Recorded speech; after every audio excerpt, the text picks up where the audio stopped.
आका अलैहिस्सलाम ने 3 चीजों से खुद को बचाया और 3 चीजों से दूसरों को बचाया। पूरी जिंदगी में नबी अलैहिस्सलाम ने किसी से झगड़ा नहीं किया। पूरी जिंदगी में 63 साल जिंदगी में कोई साबित नहीं कर सकता कि नबी अलैहिस्सलाम ने किसी से लड़ाई झगड़ा किया हो, किसी से तलख कलामी की हो।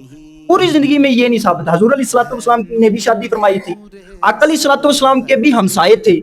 हुजूर अलैहिस्सलाम ने तजारत भी की, मुआमलात भी किए, लेन देन का मामला भी था, लेकिन 63 साल जिंदगी के अंदर एक दफा भी कोई साबित नहीं कर सकता कि नबी अलैहिस्सलाम ने किसी के साथ थोड़ी सी भी तलख कलामी की हो।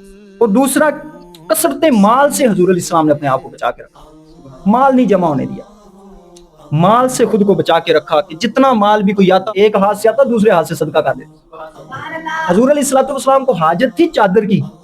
एक सहाबी आए, उन्होंने हुजूर अलैहिस्सलाम को वो चादर पेश कर दी। इतने में एक और सहाबी आए, अर्ज की कि या रसूलल्लाह सल्लल्लाहु अलैहि वसल्लम, ये चादर तो बहुत सोहनी है, मुझे दे दीजिए। हुजूर अलैहिस्सलाम ने इधर से उतारी, उसको दे दी। कसरते माल से बचा के रखा हुजूर अलैहिस्सलाम ने अपने आप को, माल नहीं जमा होने दिया। तीसरी बात कि बेमकसद बात नहीं करते थे, फजूल गोई, फजूल बातों में लगे रहना।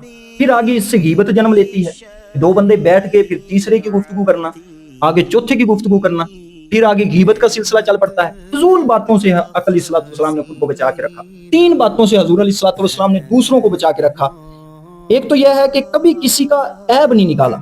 दूसरा यह है कि कभी किसी की मजम्मत नहीं की, कभी किसी की मजम्मत नहीं की। तीसरा ये, कभी किसी का ऐब पता चल जाता तो हुजूर अलैहिस्सलाम उस पर पर्दा पोशी फरमाते, ऐब नहीं उछाला।